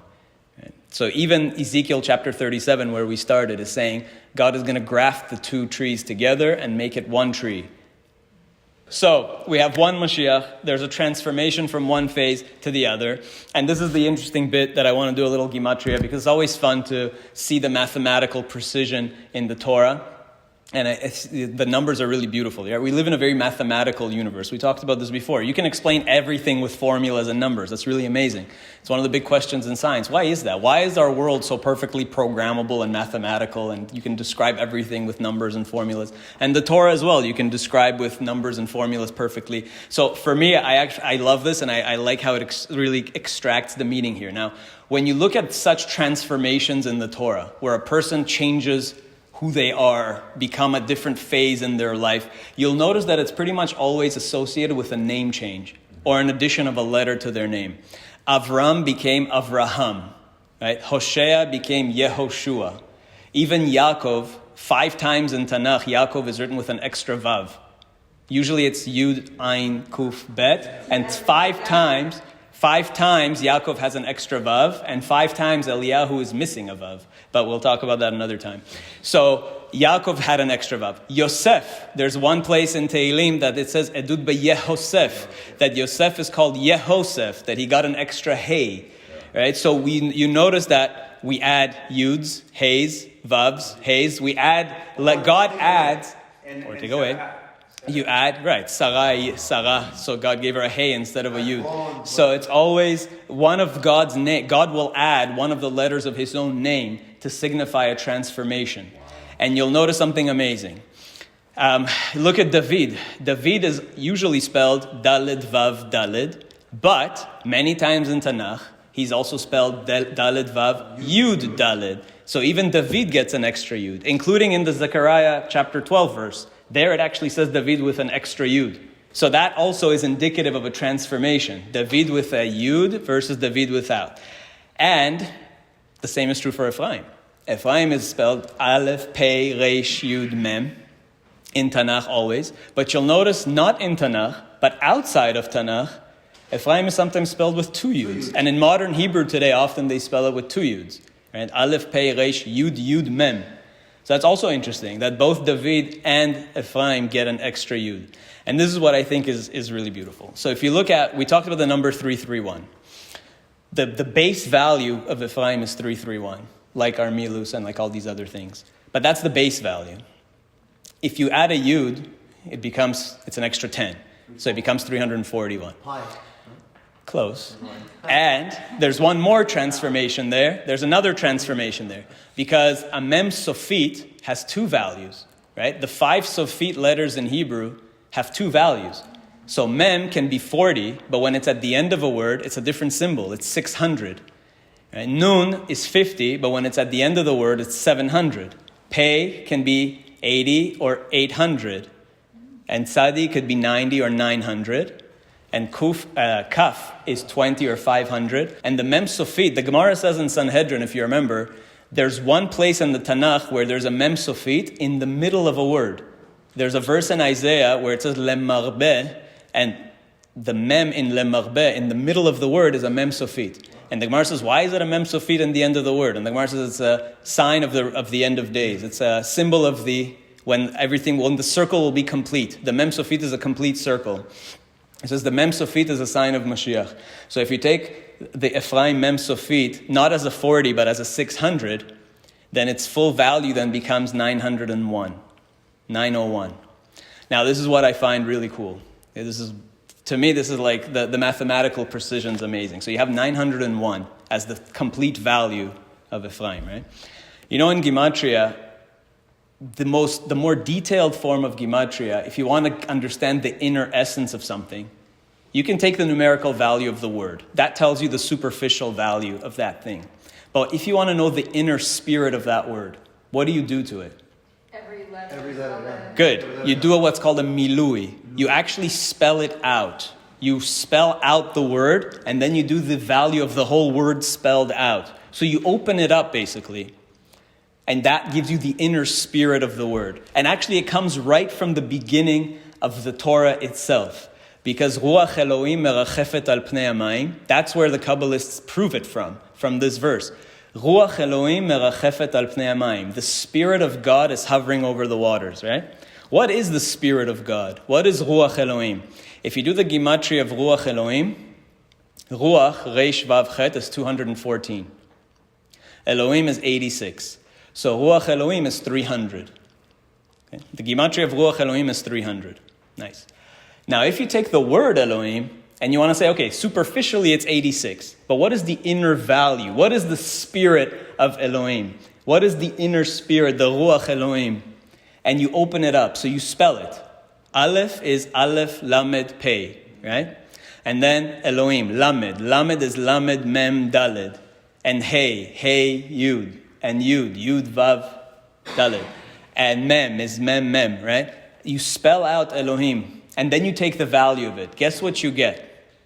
The inner value, the milui of Elohim, is also 300. Meaning, when you take Elohim and you open it up and you want the ruach of it, its value becomes 300, which is the value of ruach Elohim. You see that? Like ruach Elohim is 300, and when you actually open the word that Elohim in to get its ruach, it's 300. So that proves to you that to get the inner spirit of something, to look beyond the superficial number, you have to open it up. And then you get its real inner value. That's where you get the ruach of it. So look at this beautiful thing. Take the milui of David, the inner spirit of David. Daled Vav Yud Daled, the complete David. Daled is Daled Lamed Taf, it's 434. Vav Aleph Vav is 13. Yud is Yud Vav Daled 20. And another Daled Lamed Taf, 434. If you add it up, it's 901. So meaning the inner value of David, the spirit of David is 901, is Ephraim. Wow. So it is one person ultimately. Wow. And even mathematically it's the same. The inner spirit of David is Ephraim. Isn't that amazing? Yeah. And of course, and you prove milui from Ruach Elohim merachefet al pnei hamayim. And what was Ruach Elohim, the Midrash says, right? It's all, everything ties in neatly. Okay. And my computer froze. There we go. See, the Satan doesn't want me to do this class. It's like, this never happened before. It's not even showing me, I swear to you, you can look here, it's not even showing me the clock. The computer has froze and I don't see the clock. Huh? You knew without it. Yeah, I don't even know what time it is. I can't. The whole bottom thing, it disappeared. I can't see the clock and it's frozen. So Satan is trying to stop this from happening. We're not going to tell you the time either. That's going to be your problem. Actually, it's my wife's problem. I told her this is going to take long. Okay, let's finish. I was saying before that there was this theme of birds. Mashiach is in a place called Kansipo. This is the conduit of heaven and earth. He's in a place for 70 days called the bird's nest. Kansipo, the bird's nest. And he comes back to earth through the bird's nest, through a pillar of fire. Pillar of fire, bird's nest. We also saw Yonah. Yonah means a bird. Yonah was that symbol of Eliyahu reviving this and giving a person a renewed spirit. He comes back as a prophet. Think about the imagery here. Put it all together. What does that make you think of? Resurrection, bird's nest, fire. Phoenix. Right away you think Phoenix. We all know the Phoenix? Yeah, we all read Harry Potter. No.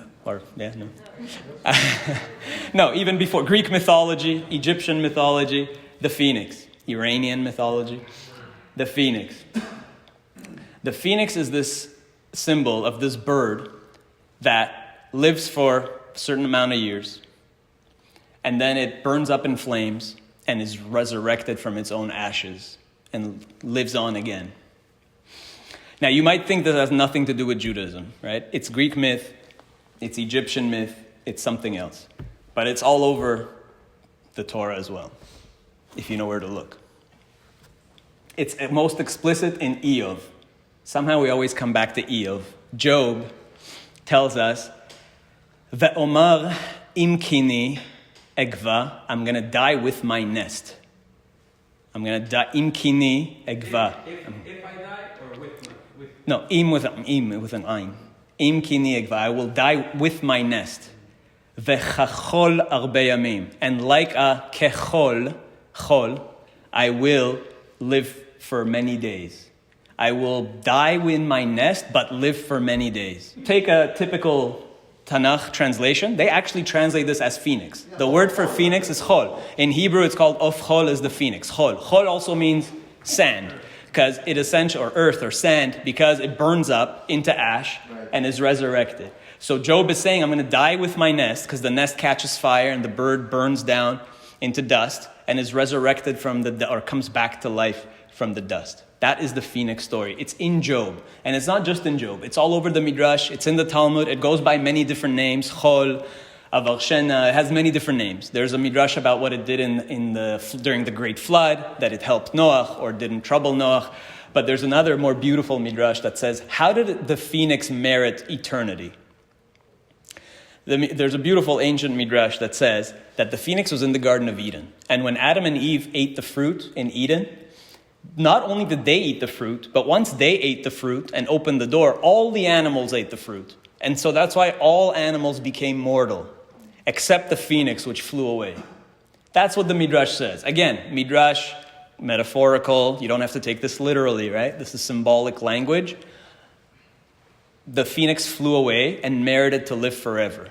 And it lives for 1,000 years because Adam and Eve were supposed to live for 1,000 years. So it lives for 1,000 years, and after 1,000 years it makes a nest, the nest catches fire, the phoenix burns in the nest, a new egg comes out of the ash, and it comes back to life. That is the Midrash version of it. Beautiful. The Zohar is, when it talks about Mashiach being crowned in heaven, on Parashat Shlach, it's in a different place, it actually says that the birds that come to crown him are Ofin Dinur, birds of fire. They are phoenixes. Mashiach is crowned by phoenixes. So you see these phoenixes all over the place, in the Zohar, in the Midrash, in the Talmud. And in the Chumash itself, there is a reference to the phoenix. In Parashat Ha'azinu. What does it say in Parashat Ha'azinu? Kenesher ya'ir kino al gozalav yirachef. You've all heard this pasuk before. Kenesher ya'ir kino. What does that mean? It's usually translated as an eagle awakens its nest. Right. It says like an eagle that awakens its nest. But the word ya'ir, right, it's ya'ir is spelled with an ayin, like bo'er, like burning. Like that, a kenesher, a bird like an eagle, or actually a nesher is actually a griffin vulture. Israel, what's native to Israel is not like the American bald eagle style. The bird that's native to Israel is the griffin vulture. Nesher means a griffin vulture. It's something like that, something like the griffin vulture, that burns its own nest, ya'ir kino, and al gozalav yirachef, and then it's merachef. Where did we see the merachef before? Ruach Elohim merachefet al pnei hamayim. To my knowledge, I believe there's no other place in the Torah where the verb merachef is used. It's in Bereshit, Ruach Elohim merachefet al pnei hamayim, and here, al gozalav yirachef, the phoenix that hovers over its nest. I'm pretty sure, I might be wrong, but somebody can check this later. Pretty sure that there's nowhere else in the Chumash where the verb lerachef, merachef is used. So again, the beginning of the Torah ties right to the end of the Torah, to the song of Moses, to Ha'azinu, Moses' last speech on his last day, his last song. The kenesher, the bird that's like an eagle, that's floating up over it, so that burns its nest and it's floating up in the sky. Actually, interestingly enough, the Greek word phoenix is Phoenicia, the land of Phoenicia, which is the north of Israel, where the Phoenicians, remember the Phoenicians? The Phoenicians helped us build the temple. The cedars of Lebanon came from Phoenicia. The temple was built with Arzei HaLevanon. And according to one version of the myth, why is the bird called a phoenix? Because it makes its nest in Phoenicia, in the cedars of Lebanon. The temple is made of the cedars. And the temple is made of the cedars of Lebanon. It's a nest of... That's right. It's a nest. And what is an erez? Erez is a cedar. Arzei HaLevanon. Erez, Aleph, Reish, Zayin. Gematria, 208, which is Ben Yosef. And Yitzchak. Right? 208 is Ben Yosef, is Erez. So the phoenix roosts in the cedars of Lebanon. Right? That's phoenix comes from Phoenicia. Kenesher Ya'ir Kino. Kino, Gematria, Kuf Nun Vav, 156. Also, like Yosef, there's all these allusions to it, to this idea. Now, the phoenix is symbolic for us, but it's also symbolic for Iran. Right? In Iran, the phoenix is a really important symbol. An ancient symbol in Iran is the phoenix. And they call it, the simurg is this bird that is the flaming bird, the phoenix. It's an ancient symbol in Iran. Actually, interestingly enough, the town where my dad is from, so you got it? Beautiful, there you go. So you have an actual Iranian Jew telling you what it's called. Good. So I mentioned before I was born in the Fergana Valley, which was once the extent of the Persian Empire. It was the eastern edge, the eastern border of the Persian Empire, the Fergana River Valley. And there's a whole bunch of Jewish communities around that river valley area. My dad's village is called Margilan. It's a very interesting legend, the local legend of how the town got its name, which I thought was really fascinating when I found this out, because this was the extent of the Persian Empire, and then Alexander the Great conquered the Persian Empire, and that was the extent of Alexander's empire. And Alexander actually married a woman from this region. And then he went on to India, and that's where his journey came to an end, and on his way back home, he died. So Alexander the Great got to the Fergana Valley, and his soldiers were tired and hungry, and the local villagers welcomed him and gave him chicken and bread. They fed him and his army chicken and bread. And so the local legend of the town is that's how the town got its name, because how do you say bread? Right. And chicken, so you have murg and you have nan, and if you put it together, I know I'm butchering it, but that's the Bukharian way of saying it. So you have murg and nan, it makes Margilan, the name of the town. So the name of that town where my dad's from, which had a reputation of being a very religious Jewish village in that part of the world, it wasn't just Jewish, there's Uzbekis and others that lived there too, but it was like very religious, it was known to be very religious. And so the origin of the town is the chicken and the bread that was fed to Alexander the Great when he got there. But it's the same root word. And for Iran, this is a very ancient symbol. Yeah. So Ahasuerus, our knowledge of Persian history, of course, comes a lot from Purim. We have Ahasuerus marrying Esther, and their son becomes Darius II, emperor of Iran. Possibly, yeah. The only Jewish emperor that Iran or Persia ever had. Yeah, it's interesting. We don't know much, but it's interesting. One of the big questions in the Gemara and in Tanakh is that Tanakh calls Koresh, Cyrus, the Persian emperor Cyrus, Isaiah calls him Mashiach. Ko amar Hashem limshicho lekoresh. God told his Messiah Cyrus. So from that, the sages ask in Megillah, they're like, wait, what does that mean? So Cyrus was Mashiach? He wasn't even Jewish as far as we know. Who knows? Maybe he was. Maybe he came from the lost tribes. But he's the one that liberated the Jews and told them to go back and rebuild their temple. So there is a question about why does the Tanakh call Koresh God's anointed one? Who knows? Maybe Mashiach is a Persian Jew. Who knows? So for any of the Persian Jews out there, I'm not Persian, I'm Bukharian. Another interesting set of numbers. By the way, think about also the bird comes back from the ashes. How do you say ashes in Hebrew? In plural. Ephraim, which is literally Ephraim. It's the same spelling. Aleph, Pei, Reish, Yud, Mem. Ephraim, ashes, is Ephraim literally. The same exact word.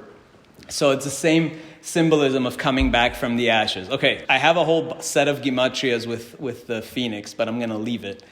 I'll leave it for another time. But the Kenesher, the gematria of Kenesher is 570. So maybe I'll leave it to you to do for homework.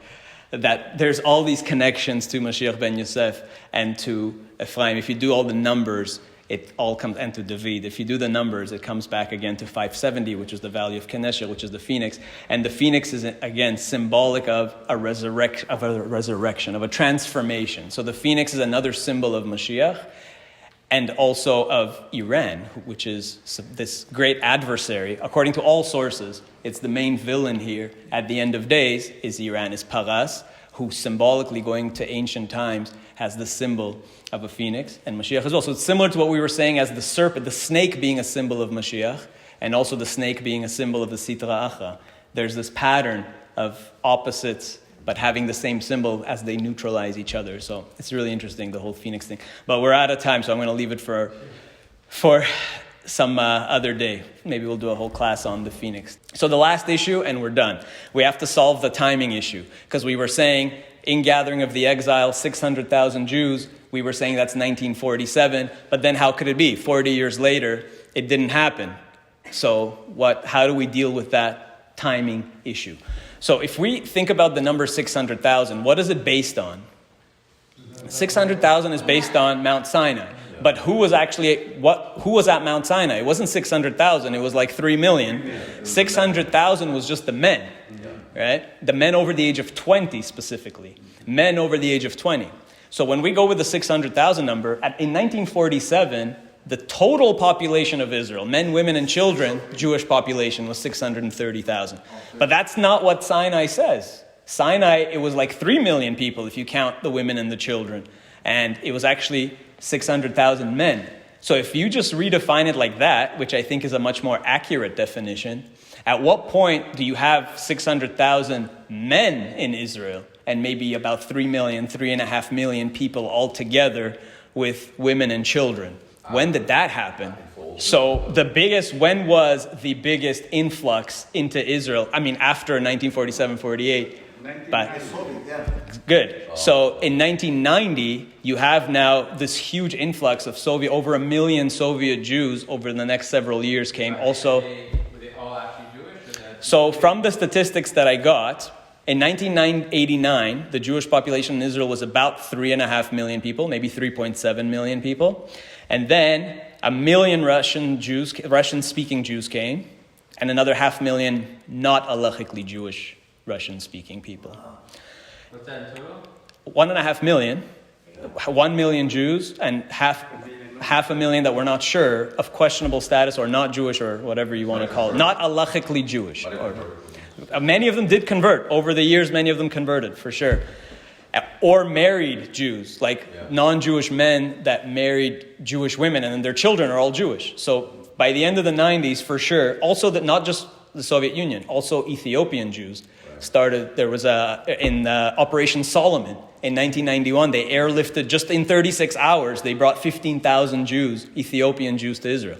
So you have a massive kibbutz galuyot event in 1990, 1991. Both the Soviet, the Ethiopian, and many others, and that connects really neatly to everything else we've said about that year, 5750, because that's 5750 again. Go back to our cosmic clock. 5750 is Erev Shabbat. We said that that's the beginning of Ikvot HaMashiach. Remember that? That was the beginning of the internet, the World Wide Web, the Human Genome Project for the genetics lovers, 1989, right? And it's Erev Shabbat. And guess what also happened in 1989? The last Ayatollah died in 1989, and the current one took over. So there was a transition among the Ayatollahs in 1989. And not only that, guess what else happened in that year in 5750? As the Soviet Union was crumbling and they needed new sources of income, this is something that you can look up. Russia made a deal with Iran, with their new Ayatollah. Russia made a pact with Iran called Persepolis in the Jewish year 5750, 1990. They made a pact with Iran called Persepolis that they are going to develop their nuclear program. They sent their own nuclear experts. Russia sent nuclear experts to Iran, and Iran's current nuclear program began. And that ties into what we said about Third Rome. Remember we said about Russia being that hidden villain who's pulling all the strings, and we connected that to October 7.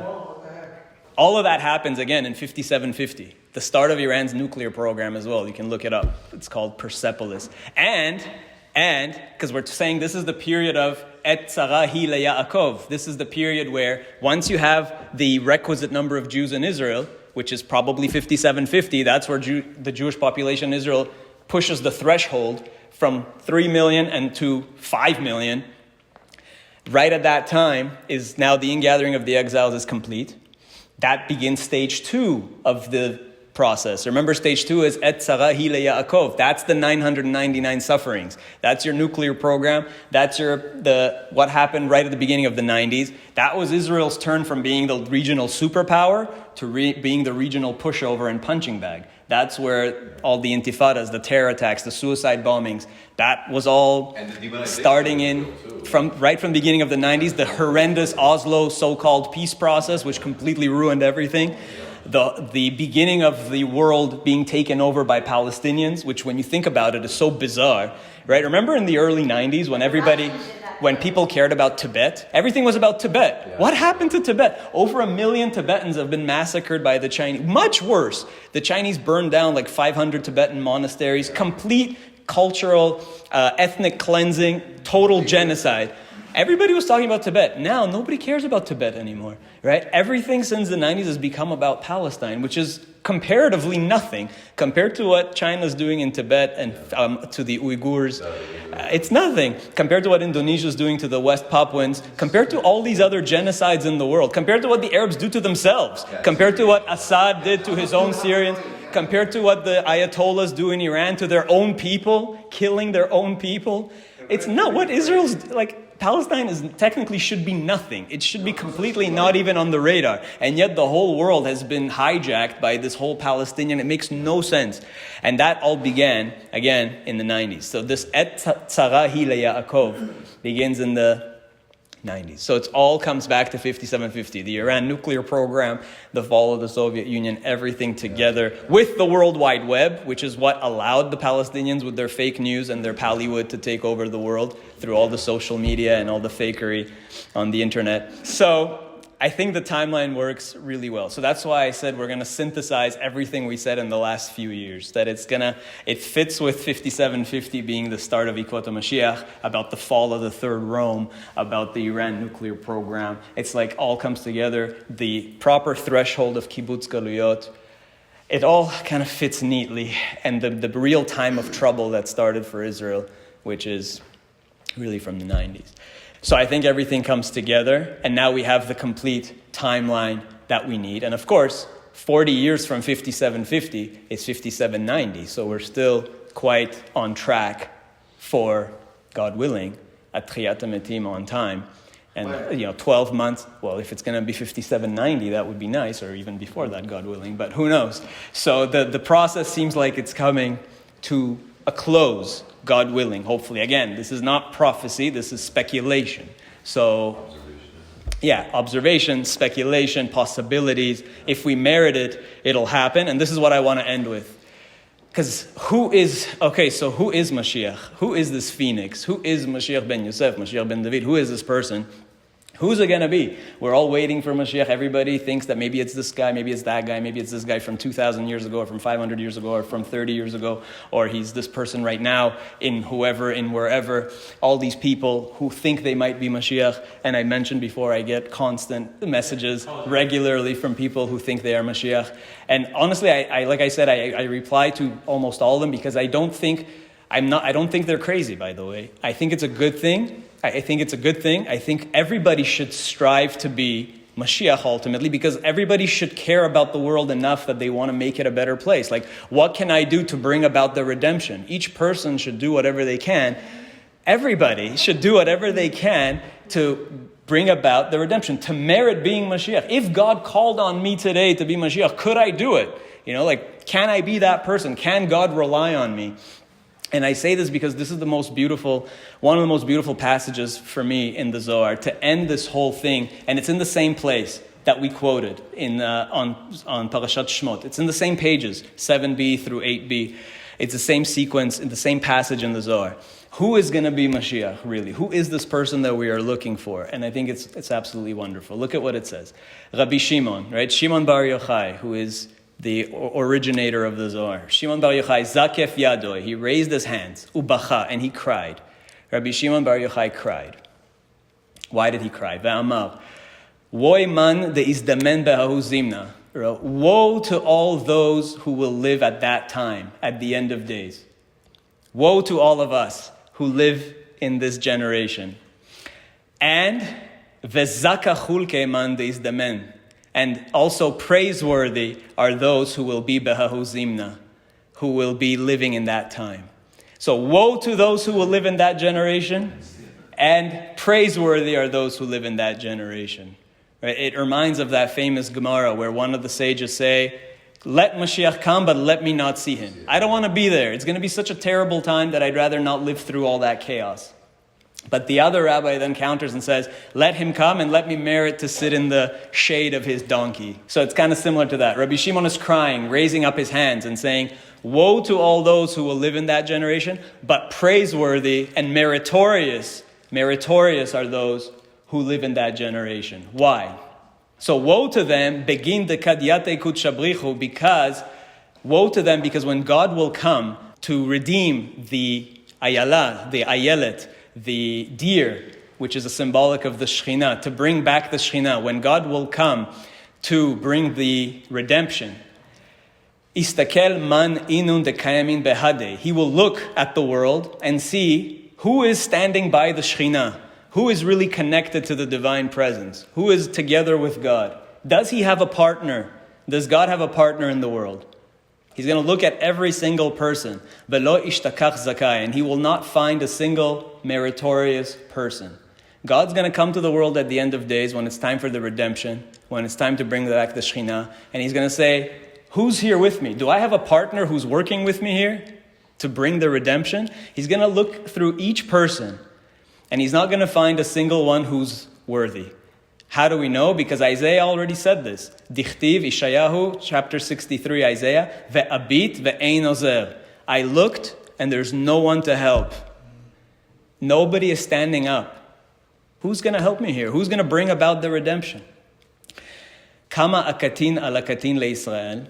God is going to bring many troubles upon Israel. Why? Begin da'u deitkayem ba'u zimna be'memanuta hiskela hu neiru dechedva demalka. So God is going to bring about all these troubles. Why is he doing all these troubles? Why do we need these 999 travails? God is going to bring it upon us so that one person will finally emerge who will merit, who will work with the Shekhinah, who will be a partner to Hashem, and will be able to merit the Nehiru Dechedva de Malka, the light of the king, the light and the joy of the king. And this is what Zechariah said, Zechariah chapter 13, when he said, Utzeraftim ketzorefet hakesef, uvechantim kebochenet hazaav. I will refine them like silver, and I will try them like gold. I'm going to refine them and purify them like silver and gold. Why? To bring out Mashiach. So Rabbi Shimon is saying the world will be in such a pathetic place that God's going to come and he's going to find nobody who can bring the redemption. So he's going to bring the travails upon us. He's going to bring the suffering upon us to refine us like silver and gold so that finally one person will arise who can merit to be Mashiach. God is looking for that person. It could be anyone. It's not some special holy child that's like angelic and whatever. It could be anyone can merit it. Anybody. Remember, we said it, but Mashiach is a Baal Tshuva. He is Tzarur Avon. He is surrounded by sins, right? So he's not coming this from a holy place. He's not some special magical glowing child. He's coming from precisely the opposite. He's a Baal Tshuva. All of us could be Baalei Tshuva. Right? We are all Baalei Tshuva. We are all on the process of Teshuvah, of coming back to God. So who will come back to God fully and merit being Mashiach? Yeah. Mashiach born or made by circumstances after birth? Right. So that's what I think Rabbi Shimon is saying, that Mashiach is made. God says, I will try them and purify and refine until finally one will stand who will merit the light of the king. Anybody could merit that Ruach Elohim that was already destined from day one. God already made the spirit of Mashiach on day one, made the light of Mashiach on day one, hid it under his throne, and he's just waiting to give it to somebody to bring about the redemption. So it could be any time, and hopefully it'll be, God willing, very soon. So we'll end it with that.